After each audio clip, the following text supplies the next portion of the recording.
everyone. It's Chris Martinson of Peak Prosperity. It is Friday, August 24th, 2018.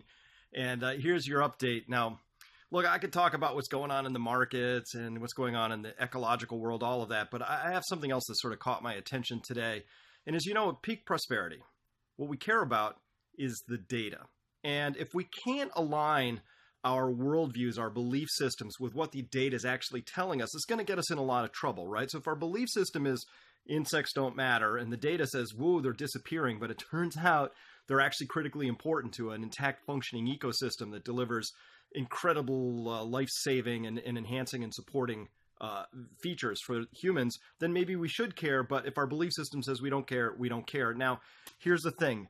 In the United States, for those of you from the United States, you know, things are getting a little crazy here. And there's this incredible derangement around the election and Trump and Russians and all this and that. And if you're on the side of thinking that Russians are the problem here, you're going to hate this video. So you might as well turn it off right now, because what I'm going to point out to you is the data has been showing for a very long time there is a huge problem with election integrity in the United States. It's a topic I've covered before, but it's reached a fever pitch, and I feel like it's just time, if you can stick with me, let's just go through some of the data.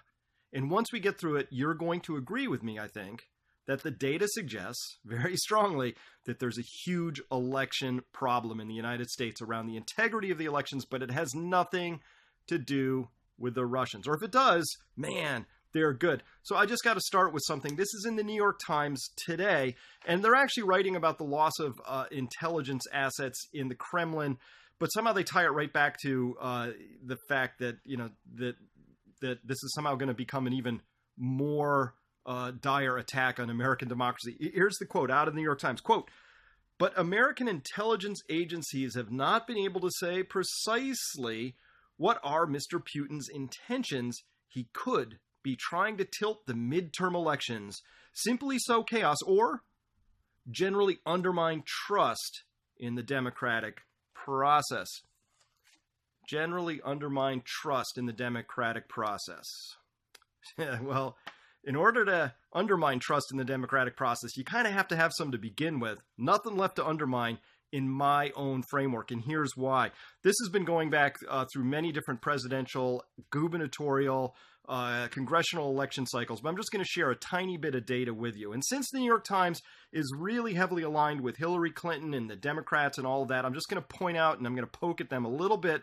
Again, I could do this on both sides, and I will actually. You know what? I'll do it towards the end. I'll poke at both sides here, just because, and to show you I'm not partisan at all. This is about data. I'm not a partisan person at all. I'm not a political animal, even slightly. So this first piece of data I'm going to show you, this is a chart that shows that in several specific counties in New York during the Democratic primaries, where Hillary Clinton's up against Bernie Sanders, you will notice as we put this chart up that you're going to see that in each one of these 8 different counties, something happened. In each one of these, when the machines counted the vote totals, so the ballots were filled out, optical scan went into these optical scan machines that then counted them. In all 8 of these counties, 2 things happened. Hillary got more votes and Bernie Sanders got fewer votes than when those same ballots were hand counted. Think about that for a second. Not in 1, not in 2, but in 8. And this is just in this one chart. I can show you charts for hundreds of counties which show the same thing, which is that Hillary just magically, every coin flip went her way in this particular narrative. This is prima facie evidence of vote fraud. This is election integrity vote fraud. This is in 2016. This is about how the machines are programmed. This has nothing to do with Russians. And this is the Democrats and the DNC shafting one candidate in preference for another. That undermines the democratic process. If the DNC really wanted to get their faithful back, they would say, we have a problem with election integrity. If you want to believe in the outcome of these democratic processes, you have to be able to trust the vote total. So that's just one chart. But if you want to see it writ larger in this particular story, we got tons of other data. Let's go now to chart number 2. Jason, pull that one up. Now, here's what an actual solid vote should look like. So what we're looking at here is this is the cumulative. This is in Columbia County. And what we're looking at here are cumulative vote totals. So let me help you understand this chart real quick. Again, in the primary, this is in New York. This is in a place I consider to be fair. So what happens here is you're seeing the proportion on the y-axis going up and down there. You see the proportion of the total votes that each of these two candidates received. Now, and across the x-axis, it's the cumulative vote total. So imagine that the total number of voters that exist in a county, they would be either red marbles or blue marbles in a bowl. And that these marbles already kind of know, are they going to vote for Sanders or are they going to vote for Clinton? They already know that. They know that. We don't know that. That's why we hold the elections. And so you see these lines start out really jumpy because only a few people have voted at the beginning. And it's kind of like you're reaching into this big, mixed bowl of marbles and you just start pulling them out, red ones and blue ones. Well, guess what? You might draw 3 blue ones and then 5 red ones and then 4 blue ones and then 6 red ones. That could happen early on. And so the vote total jumps around, but then according to the central limit theorem, this is statistics. This is really easy stuff. What happens is as you draw more and more and more marbles out, the true distribution, let's say it was 60 blue and 40 red or whatever the number was, you're going to get closer and closer to that actual number the more of them you draw. So this is statistics 101, very easy, high school level, not hard. It simply says that as you draw a larger sample, you're going to converge on the mean, not away from it. You're not going to accidentally, it would be so statistically unlikely that as you're, in this case, we're looking at, this converges somewhere around after about, looking at this chart, after around, call it 1,500 votes have been cast in total, we start to converge on what it was. So it jumps at the beginning and then converges to a flat line. That, ladies and gentlemen, is the gold standard for elections. That's what the UN would look for. If you were going to some country and you were saying, oh my God, the Azerbaijani elections were fraudulent in some way, what you would be looking for is some drift in that cumulative vote total. And so you want to see what that looks like? Because boy, we got some examples of that. So right now I'm going to turn, Jason, pull up this next chart. Here's what I'm looking at. Here, this is in the Illinois Democratic presidential primary. So this is the Democratic primary, 2016, Sanders versus Clinton. This is Illinois. This is the whole state, not one county. And what we find here is that you had that little jumpiness, and then over time, the more we dipped our hand into this jar with the marbles in it, it turned out Clinton magically drifted higher and higher, and Sanders drifted lower and lower. That's not something we've seen before the advent of these electronic voting machines. It's a very unusual statistical anomaly, and this is across the whole state. So this is where's that axis top out at? That looks like around. This goes out to a little over 2 million votes. So we have a giant bowl with 2 million marbles in it, which apparently, allegedly, theoretically, had, or looks like around 52% of those marbles were red for Clinton, and it looks like 48% of those marbles were blue for Sanders, but we didn't find that out till over 1.5 million of them had been counted. Miracle of all miracles. We didn't know. It started out around 60% for Sanders and about 40% for Clinton, and then, magically it just drifted over time. Totally against the central limit theorem. That is, we couldn't find out what the actual voting intent of the people of Illinois was till we got to the end and we counted them all. That's not how elections work.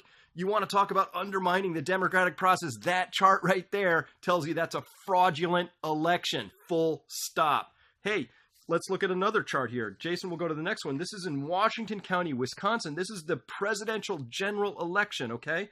This is in a county where what we see is just a little under 70% of the votes went for Trump and a little under 30% went for Clinton. But you see, again, those numbers jumped around until we got to a high enough vote count, and then those lines stabilized and went flat. This is a county where we're seeing stuff that how it should work. I would look at that and I would say, okay, so it looked like kind of went 70-30 Trump to Clinton. And again, look at the vote totals here. So what is that? 80,000 votes in that particular county. Great. That's what a real election looks like. Whoops. Let's go to another county in Wisconsin now real quick just to see what doesn't look right. This is in Racine County, Wisconsin. I told you I would balance this out, so I'm not just picking on the Democrats here. Take a look at this next chart. what we see here is that Clinton starts out with around 70,000 votes, 70% of the votes up until around 10,000 votes have been cast. And then, miracle of all miracles, against the central limit theorem, her blue line just starts going down and down and down. Trump, the exact opposite, just climbs up and up and up until his original 25% got turned into 50%, and her original 70% got turned into 48%.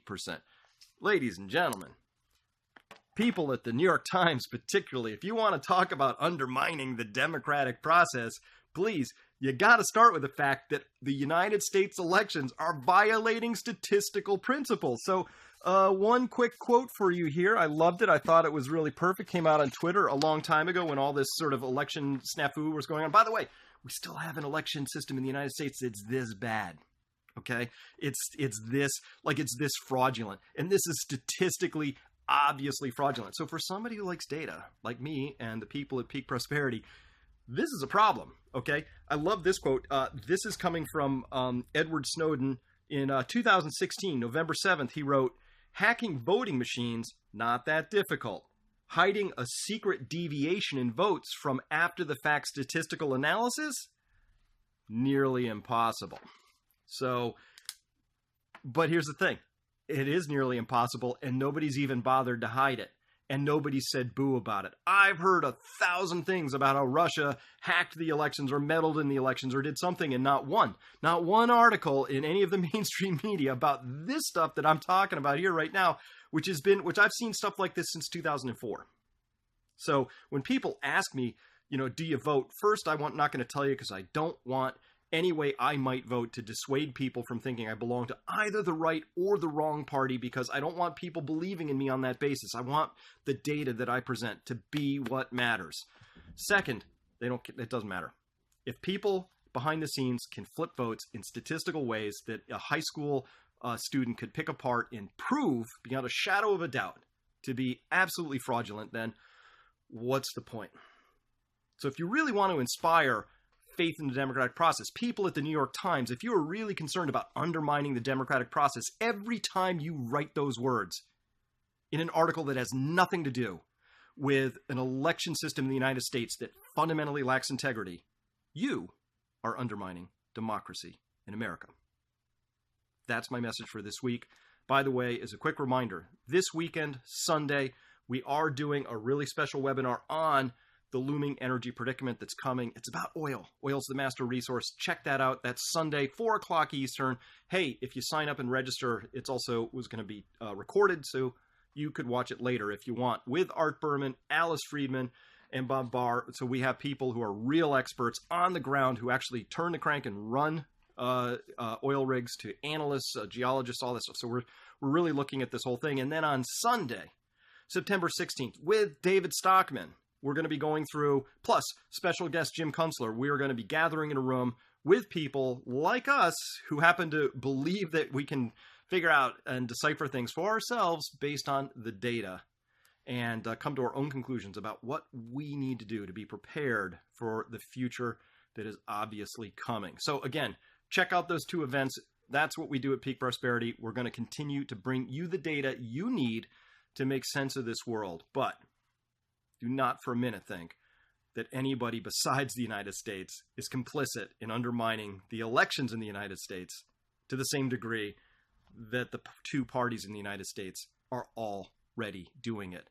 Not to themselves, but to the voters of the United States. With that, I'm Chris Martinson. I will see you next time.